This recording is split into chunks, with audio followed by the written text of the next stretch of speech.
충성의 두 번째 시간. 지난 시간에 우리가 충성에 대해서 얘기하면서 그 영적 가치성에 대해서 우리가 제가 얘기를 했습니다.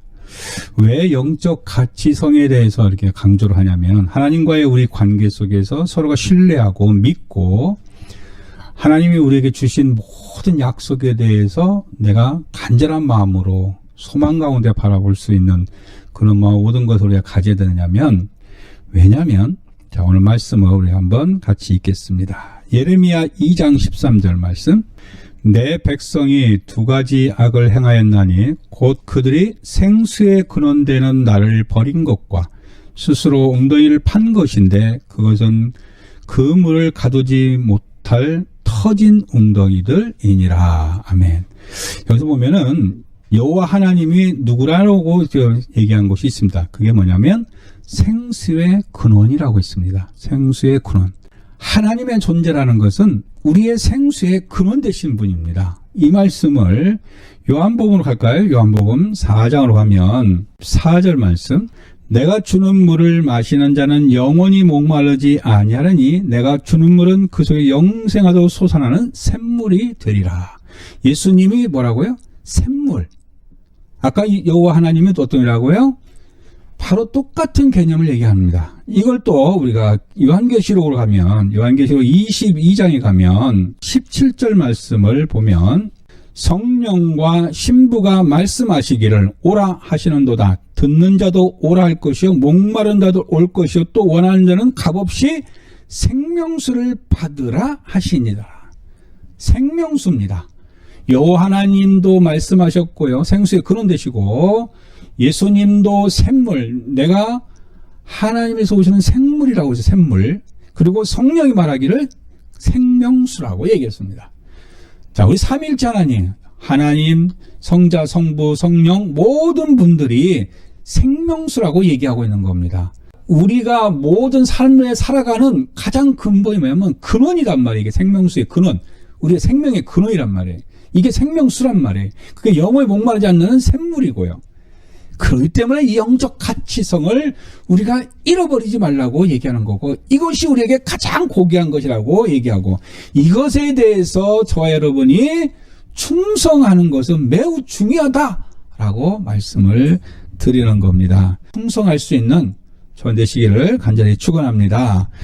구약에서는 이 충성에 대해서 굉장히 중요하게 얘기했는데, 그 충성에 대해서 하나님이 우리에게 가끔씩은 테스트할 때가 있습니다. 출애굽기 16장 보면 애굽 민족 속에서 종살이하던 우리 하나님의 거룩한 백성들, 그 백성들의 울부짖음을 들으시고 모세를 통하여 이스라엘 백성들을 애굽 땅에서 출애굽했죠.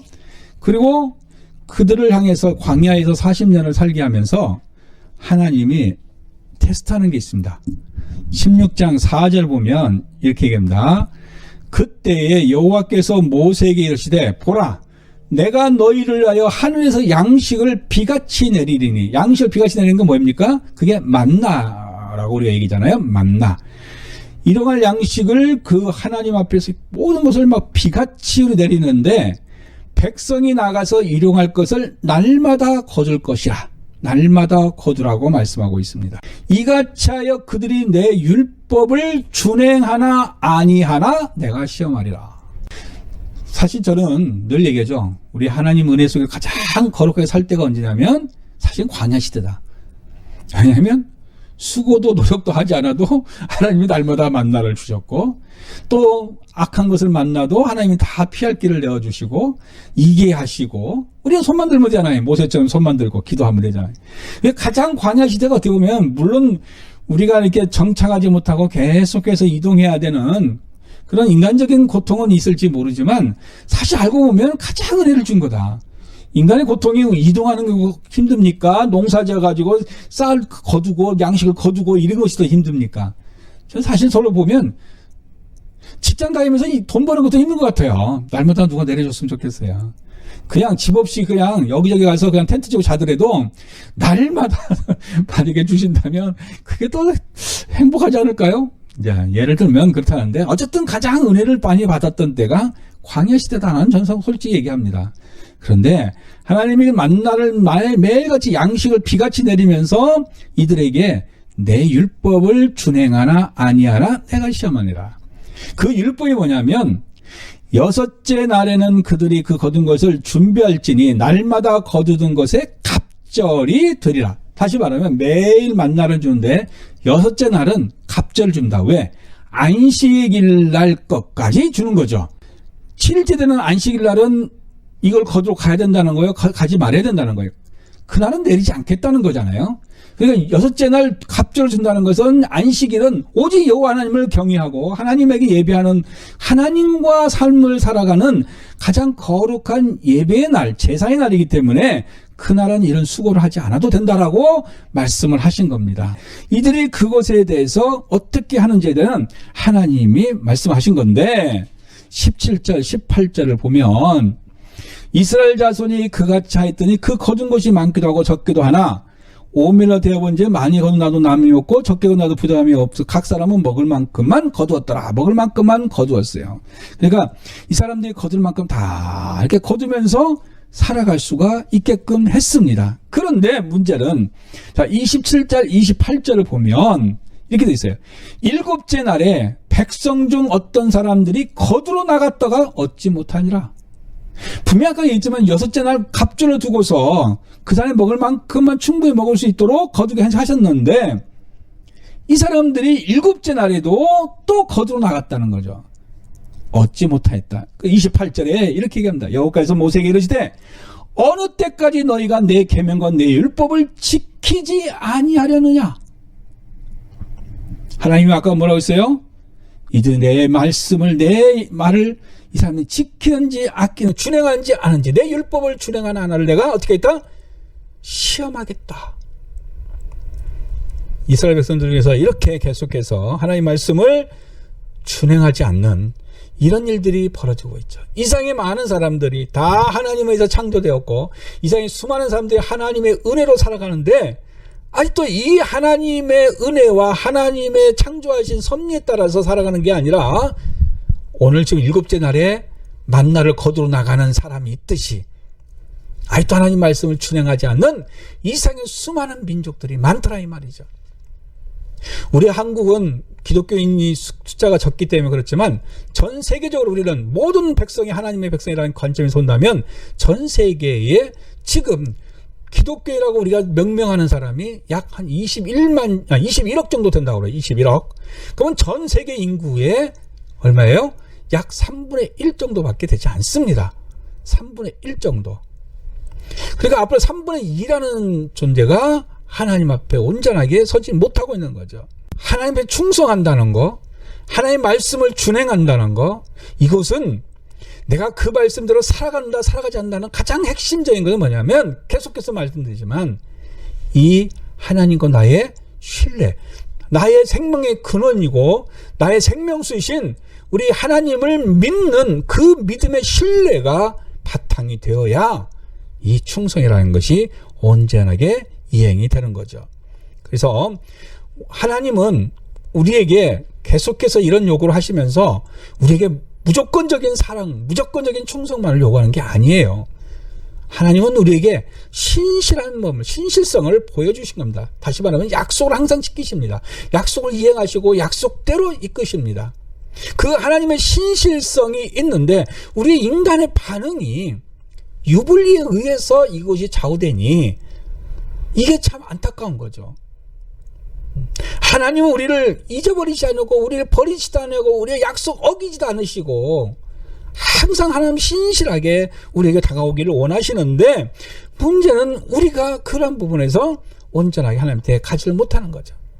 자, 신명기 7장 9절을 보시면 그런즉 너는 알라 오직 내 하나님 여호와는 하나님이시요 신실한 하신 하나님이시라. 그를 사랑하고 그의 계명을 지키는 자에게는 천대까지 그의 언약을 이행하시며 인애를 베푸신다라고 말씀하고 있습니다.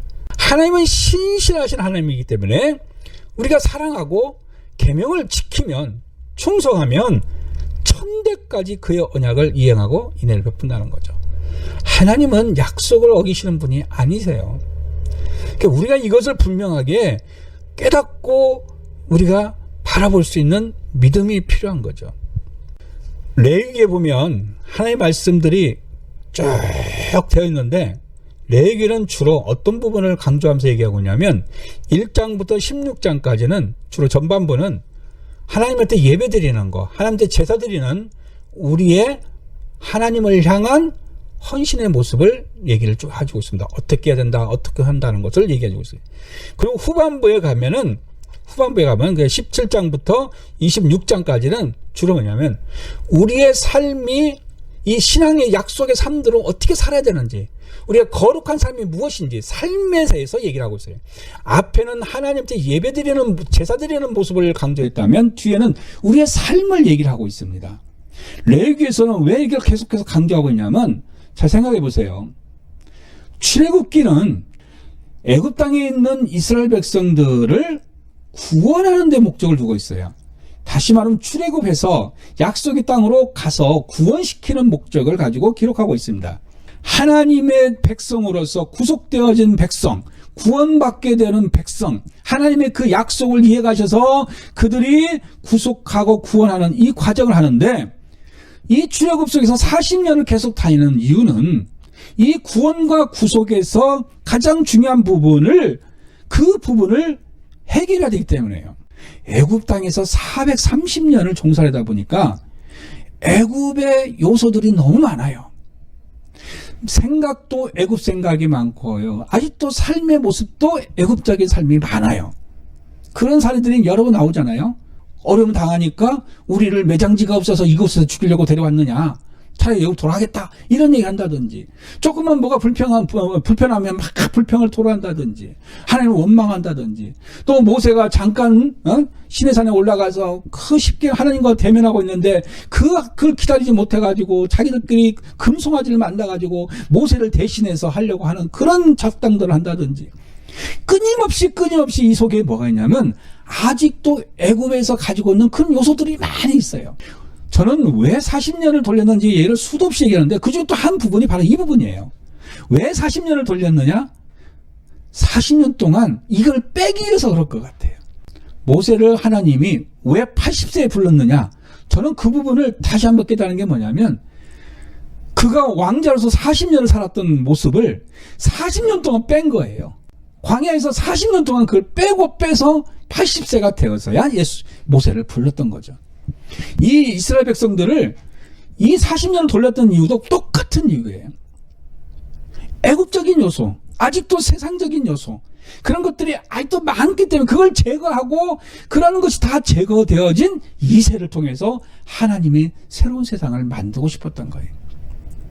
저나 여러분이나 우리 속에 아직도 이러한 것들이 많이 남아있다면 온전한 거듭나고 하나님한테 온전한 충성하는데 항상 발목을 잡는 이유들이 됩니다. 많은 분들이 왜 낙심하고 왜 많은 분들이 주 예수 앞에 나왔다가 떠나느냐면, 이 발목 잡는 아직도 지난날에 나에게 남아있는 그런 요소들이 많기 때문에 그래요. 저는 우리 한국 땅에서 저는 학교에서 강의할 때도 그렇고 많은 설교를 하면서 강의를 하면서 제가 세미나 가서도 얘기하면서 강조한 게 있었습니다. 우리 한국이 온전한 주님의 그리스도의 국가로 거듭나려면 우리 안에 있는 중요한 것을 빠져야 된다. 그게 뭐냐? 유교 사상, 불교 사상이다. 유교적인 생각과 불교적인 생각으로 기독교를 자꾸 접목시키려고 하니까 이게 짬뽕이 되어버리는 거예요. 짬뽕이. 그래서 예를 보면 효도라는 게 무엇이냐? 효도라는 게. 효도라는 것은, 기독교적인 효도는 가장 근본적인 효는 부모를 떠나서 잘 사는 거예요. 근데 우리 유교의 효는 뭐냐면 내가 못 살더라도 부모한테 잘하는 거예요. 그러니까 부모한테 잘하는 것이 효라고 생각합니다만은, 기독교는 내가 가서 잘 사는 거예요. 부모님 근심하지 않도록. 그것이 기독교의 효인데 이게 잘못된 거예요. 부모를 떠나라는 말을 우리에게 기독교에서 말하고 있는데, 유교에서는 뭐냐면 부모를 떠나는 게 아니고요, 부모 곁으로 시집 오는 거죠. 장가로 오는 거죠. 근데 우리 안에 이런 유교적인 사상, 불교적인 사상들이 많이 남아있는 한은 기독교가 온전히 정착한 데는 한계가 있어요. 이 지금 출애굽에서 하나님이 40년을 돌립니다. 그 애굽의 요소, 세상적인 요소를 빼려고 계속 제거하려고 지금 돌리고 그래서 하나님만을 바라보기를 바라고 하나님의 원리에서 살기를 바라고 하나님 뜻대로 살아가고 하나님 말씀하신 계명과 명령을 온전히 준행하면서 그 속에서 사는 참되온 하나님의 백성이 되기를 원하셨던 거예요. 그리고 나서 이제 가나안 땅에 들어갔는데 가나안 땅에 들어가서 이들이 이제 하는 게 뭐냐면 그동안에는 출애굽에서는 40년 동안 뭐였냐 아까 얘기했지만 세상적인 요소 애굽 요소를 뺐는데 올인했다면 이제는 와서 이제 하나님한테 온전하게 예배드리는 모습 제사 드리는 모습 그리고 우리가 어떤 삶을 살아야 되는지 삶의 거룩함을 회복하는 일에 대해서 계속 강조를 하고 가르쳐야 되기 때문에 그래서 레위기는 1장에서 16장까지는 주로 예배 제사 드리는 부분에서 강조를 얘기하고 있고요. 17장부터 26장까지는 그래서 뭐예요? 우리의 삶 거룩함을 회복하는 삶 어떻게 해야 하나님의 거룩한 삶을 살아가는 데서 계속 얘기해 주고 있는 겁니다. 저나 여러분아 출애굽에 대해서 은혜를 받고 우리가 구원을 받는 것에도 우리가 은혜를 많이 받고 축복을 받지만 레위기를 통해서 우리가 어떻게 하나님께 예배를 드려야 되고 어떻게 우리의 삶을 거룩하게 회복해야 되는지에 대해서 닦고 변화를 만들어가는 저희들이 되어야 될 줄 믿습니다. 그런 것이 하나님과의 나의 온전하게 만들어져야만 온전한 헌신과 온전한 충성이 나올 수가 있다는 거죠. 출애굽기만 보지 마세요. 출애굽기만 대장정이 뭐지고 레위기는 재미가 없거든. 너무 막 율법적이고 너무 그러니까 이제 레위기는 잘 안 보시는데 레위기를 좀 보십시오. 레위기 속에는 하나님과의 우리의 예배적인 모습 그리고 나의 삶의 모습에 대해서 이렇게 쫙 기록하고 있습니다. 어떻게 해야 되는지 그걸 가르쳐주고 있습니다.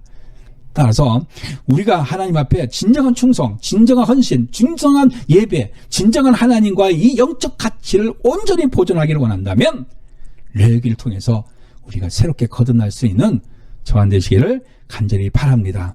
레위기는 한마디로 말하면 이렇게 말할 수 있어요. 거룩해지는 훈련 과정을 기록하고 있다. 다시 말하면 성화를 기록하고 있는 말씀이다. 이렇게 말하는 거죠.